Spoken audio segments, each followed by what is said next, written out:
Hello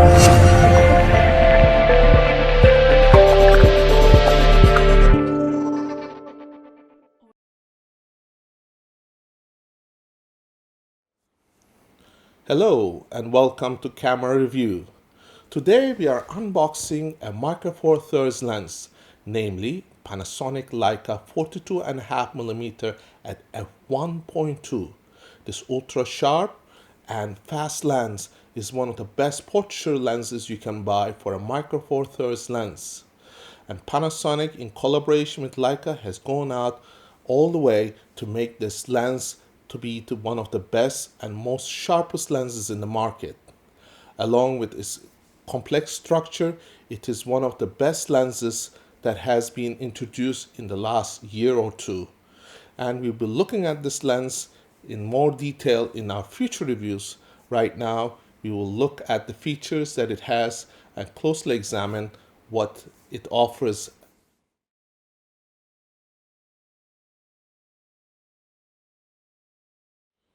Alright, so here is the 42.5mm f1.2 aspherical lens from LUMIX G Leica DG.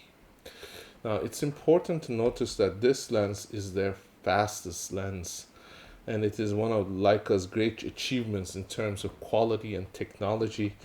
And in collaboration with Panasonic, they have produced probably the best 85mm that's in the market for a Micro Four Thirds. Now here, as you can see, there is no mentioning of splash proof or water resistant as you might have found on the 12mm, which we have unboxed recently. But regardless, this is a great lens to have. And here you can see that it's Panasonic trademark, etc. Nocticron, Leica is registered trademarks. So what it says basically is that they are paying Leica to use their name. They're also paying for Leica's know-how. And this is one lens that is made in Japan, not Germany, but it's a very high quality lens. So let's do the unboxing. Let's take out, see what there is inside.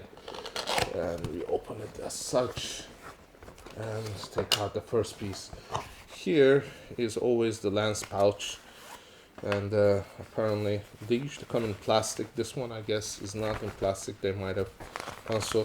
Now this is got a little velvety inside. Normally with the other ones it's a shiny one. This one is a little bit different material, but it's the same kind of quality that only protects your lenses from scratches and dust, but does not give protection for your lenses to be protected from banging and other things that might happen because of mishandling. But regardless, so let's see what there is else here. And we take out another piece, which is this is the cap, and we reach the lens cap. Now you notice the lens cap is a little big, and there's a good reason why this is big, is because the lens element is bigger. Now you can see the screw here, that's to mount the lens hood on the body of the lens. Normally this is a 67mm filter and accommodates that. The thread is that. Normally it is the largest. Normally we get the 62 at 12mm one. This is 67, but it is well made. It's not plasticky, it's metal, which I appreciate. At least there is 2 or 3 lenses that have gone all out to make sure that they're the best. So here is the lens. Now this is something interesting to notice. Here it says LUMIX G, just like it did on the 12mm. When you open the cap, you find it's Leica written, and they utilize Leica's name branding to promote this lens as one of their best lenses, and it is one of their best lenses. As I said, it has 67mm threading, so if you're gonna get an ND filter, which I seriously recommend because this is a fast lens, this is the dimension you need to get, 67. It says f1.2 here, so that's what it is.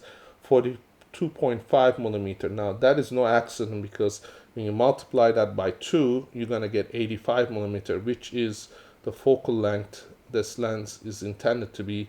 It's supposed to be a portrait lens, or you can use it for various applications, but it is one of the most ideal lenses. Now you can look at it this way. There is no protrusion on the lens almost, so you can put any kind of filter that you wish on this lens body.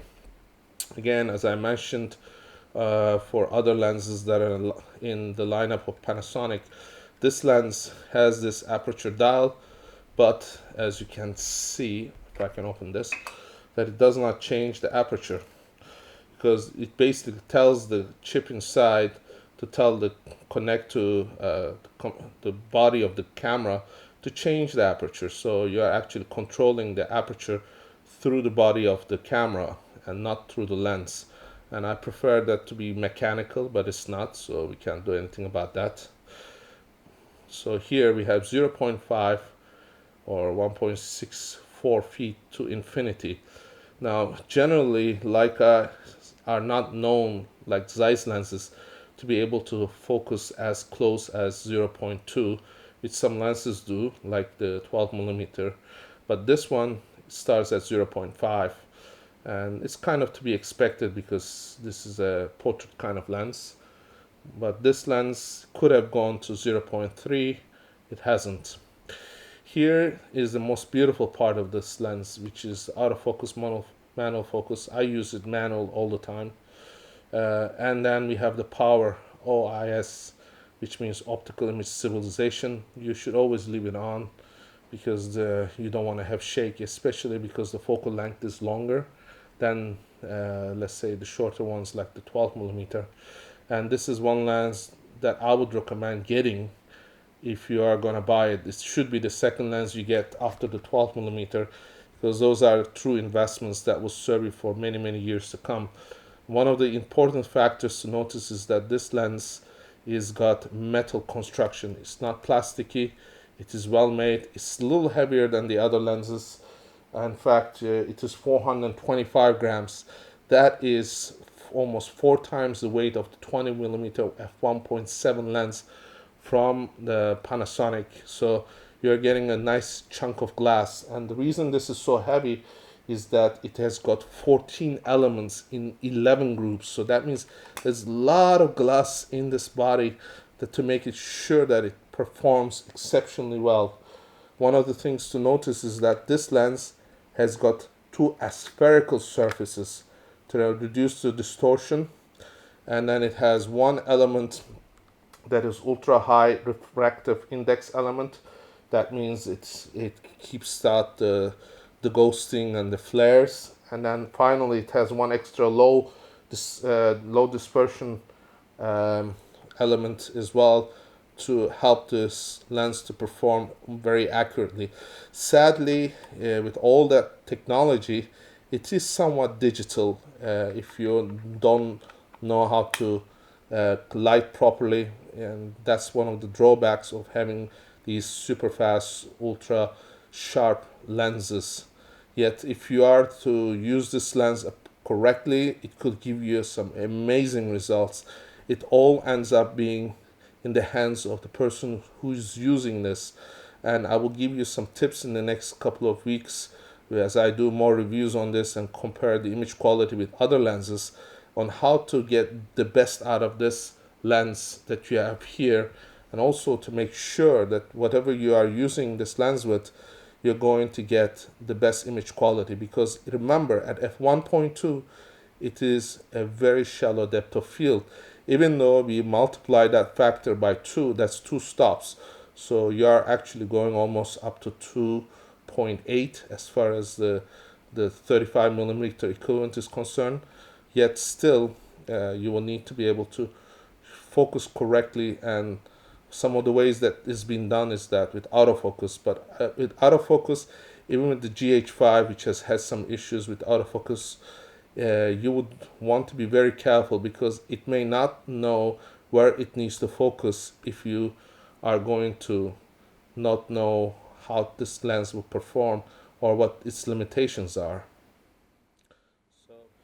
We hope that you have enjoyed this review. In our future reviews, we will compare this lens with other lenses in the market, and also we will continue to bring more and more reviews about new cameras and lenses that are coming into the market and compare them with other competitor products. And please, if you have liked this review, like our video and subscribe to our channel, and we'll look forward to seeing you in our next review. Thank you for watching.